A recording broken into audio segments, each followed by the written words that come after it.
কাউকে দেখে নয়, তোমরা আমাকে দেখে একটু শিক্ষা গ্রহণ করো। প্রাতিষ্ঠানিক শিক্ষা অর্জন করার জন্য আমরা স্কুলে বা কলেজে যাই, আজকে কিন্তু ওখানে প্রাতিষ্ঠানিক শিক্ষা অর্জনের জ্ঞানটাই পাওয়া যায়, কিন্তু মনুষ্যত্বের শিক্ষা মানুষ নিজের পরিবার থেকে পায়, বাবা মার কাছ থেকে পায়। তাহলে আমাদের যদি মূলে খুঁজতে যায়, এই জগৎ সৃষ্টির মূলে আমাদের বাবা মা কি?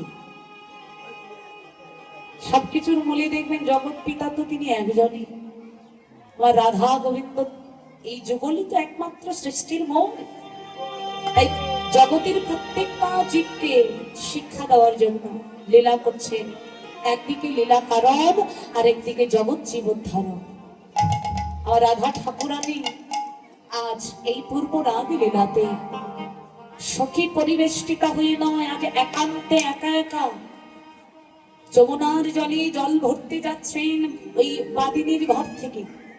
কেন বলে, বাদিনীর ঘর থেকে ওই রাজার কন্যা বৃষভানু, রাজার কন্যা, কাকে কলসি কাকে নিয়ে হেঁটে হেঁটে যমুনায় যাওয়ার কি দরকার?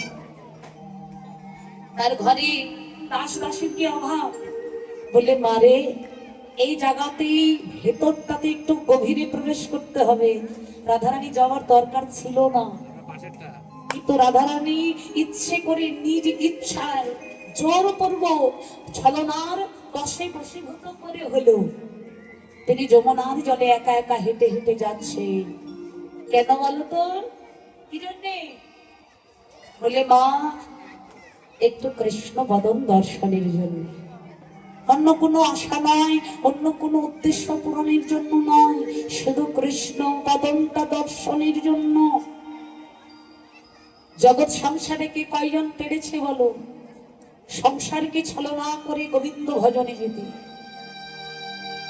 আমার রাধারানী গেছেন, আর রাধারানী শুধু গেছেন না, এই জগৎকে শিক্ষা দিতে তিনি বারংবার একই লীলা করছেন। দেখো, একা একা যমুনায় গেলে, কিন্তু যমুনায় যে কারণ নিয়ে যাওয়া, গোবিন্দ দর্শন, গোবিন্দ বদনটা দর্শন হলো, কিন্তু সেই দর্শনটা সাক্ষাৎ প্রকট নয়, সেটা হয়েছিল যমুনার জলের ভেতরে। রাধারানী যে বদনের জন্য সব ছেড়েছে,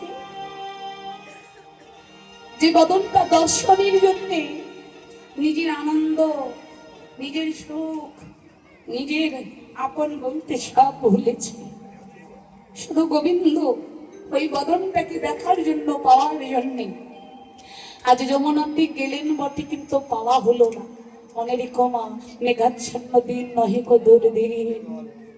একজন ভক্তের জীবনে সেই দিনটাই বড় দুর্দিন, যেদিন তার কৃষ্ণ নাম শ্রবণ বিহীন, সাধু সঙ্গ বিহীন, ভগবানের এই অপ্রাকৃত লীলা।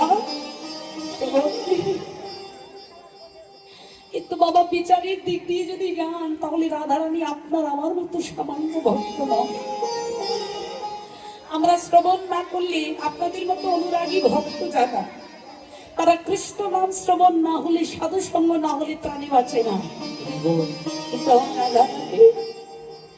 একদিন যদি গোবিন্দ বদন দর্শন না হয়, যেন তার জীবনের সব থেকে অন্ধকারময় দিন সেই দিন। গোবিন্দ বদন দর্শন হলো না, ফিরে এসেছেন ঘরে, ঘরে এসে ওই কলসিটা ফিরে ঘরের কোনায় বসে বসে হা গোবিন্দ কৃপা করো লেখাচ্ছে। কিন্তু মা, আপনার আমাদের সকলের প্রিয় প্রিয় কিছু বন্ধু আছে, কিন্তু রাধারানীর এই হাতে গোনা 8 জন সখী, যারা খুব কাছের প্রিয় মরমী বন্ধু বা সখী, এরা আপনার আমার মতো এই বাস্তব জগতের কোনো বেঈমান বন্ধুর মতো নয়। এরা স্বার্থপর বন্ধু নয়, এরা রাধারানীকে নিজের জীবনের চাইতেও বেশি ভালোবাসে। সেই প্রাণপ্রিয় মরমী সখীগণ এসেছেন ছুটতে ছুটতে। কেন? ওরা বুঝতে পেরেছে আজ রাধা ভালো নাই, রাধা যদি ভালো থাকবে আমাদের প্রাণ। একটু বুঝবি মা, গোবিন্দ যদি কোনো কারণে বনে কাঁদে, রাধারানীর প্রাণ ঘরে কাঁদে। কিন্তু রাধারানীর প্রাণ যদি ঘরে কাঁদে, সখীদের প্রাণ বনে কাঁদে। ওরা বুঝতে পেরেছেন আমাদের রাধারানী ভালো নয়, ছুটতে ছুটতে এসেছেন, যা ভেবেছি তাই। গিরে চোখে জল, বদনটা মলিন, নিশ্চয় কিছু হয়েছে। কি আর হবে, তোর ওই গোবিন্দ ছাড়া তো আর অন্য কিছু নাই, নিশ্চয়ই গোবিন্দের কারণে কিছু হয়েছে। কিন্তু আমরা জানি গোবিন্দের কারণেই কিছু হয়েছে, কিন্তু কি হয়েছে তা যদি বুঝতে পারতাম তাহলে তো সর্বস্ব হয়ে যেতাম। বল না, বল বল মরমী, কাঁদছিস কেন? গীতকর্তা এক পাশে দাঁড়িয়ে বলছে, সখী রে, রাধারানীকে প্রশ্ন করছো বটে, কিন্তু আজ ওর উত্তর দেবার মতো শক্তি নাই। তাই আমি বলছি কি হয়েছে জানো? শোনো শোনো, তোমাদের রাইধনী রাধারানী গোবিন্দ দর্শনের লাগে গিয়েছিল যমুনায়, কিন্তু কি ঘটেছে জানো? রাধে যমুনা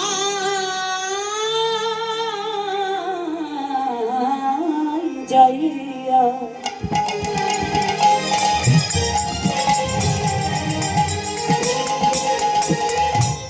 স্বামীর দেখিয়া হরে আইলা হরে আইলা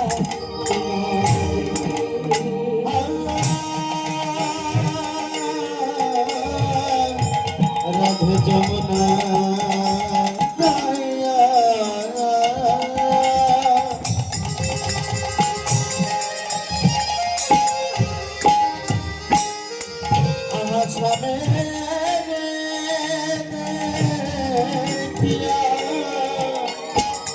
হরে বিনোদিনী, হরে বিনোদিনী, সে বিরলে বসিয়া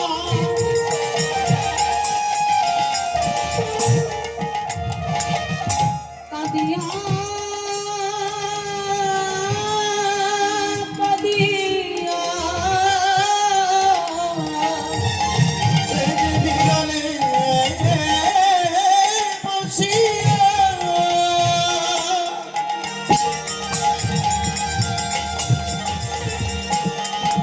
কাঁদিয়া কাঁদিয়া ধিয়ায় সমরূপ দিশে, ধিয়ায় সমরূপ আমি। বসেছে বিরলে বসিয়া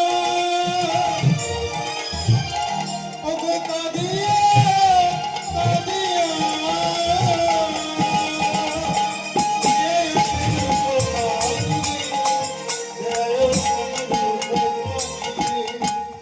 যেন বসে বসে কি যেন কি ধ্যান করে,